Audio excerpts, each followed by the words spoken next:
Hey YouTube, what's happening? So this is the standard Harbor Freight trailer. You can see the red portion underneath the wood. This is the heavy duty one, quote unquote heavy duty, about 1,700 pounds it's rated. And it's standard for about 4 by 8 is the standard size. So you can actually put a piece of plywood and screw it or bolt it down if you wanted to. But it was a little bit inadequate. I'm going to turn this into a trailer that carries tools and then also has an area to carry some extra plywood itself and extra lumber and some other things that you could take it to the job site and basically kind of have like a mobile construction trailer. So basically what I've done is the construction of these Harbor Freight items, no matter if it's a trailer or some of the other tools, they can be a little subpar. Sometimes they use lower quality materials, steel, what have you. But for the most part, they're pretty good. So what I've done, just because I do keep on, or plan to keep using this trailer for quite some time, and I'm putting a little bit of effort into it, I went ahead and I undercoated the trailer itself in terms of the metal parts, and I think you can kind of see some of the black. There you go, that's a good shot right there. The black area that's on the trailer is just part that's been undercoated, and that's something that you can get like at Home Depot, or if you don't have a Home Depot or a Lowe's near you, it's just a Rust-Oleum undercoating. It's like $4 for a shake can. Let's get a couple cans.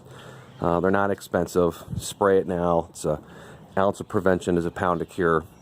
But if you don't have a Home Depot or one of those places, Ace Hardware or even like an auto parts store would probably have it. It's just for metal.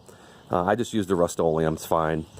So, but basically I used 2x4 construction, pressure treated for this frame part. I'll come back later when I'm building the box. I did not use pressure treated for the box.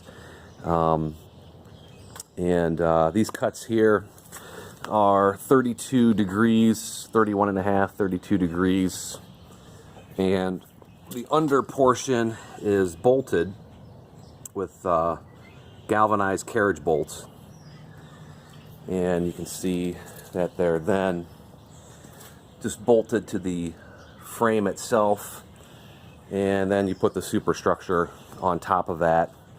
So I went ahead and I did get some pressure treated plywood, and I went ahead and painted it, and that's actually going to be the bottom. So that's going to be flipped over and then put on top of this.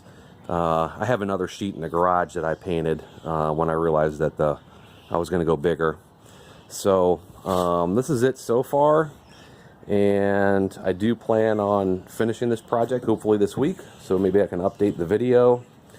I do have this other Harbor Freight wheel jack stand, which is pretty good, but with the extra weight on here, this actually kind of twists a little bit when the weight is carried by the jack stand. That's why I have it on this 5-gallon bucket for now. It's a little bit more stable.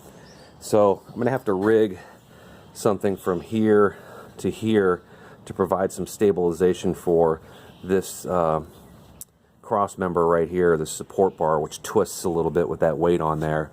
It actually twists without the lumber. So I think this is kind of, this portion here, this is a undersized or poor design from Harbor Freight. They should have provided a cross beam to provide the extra support.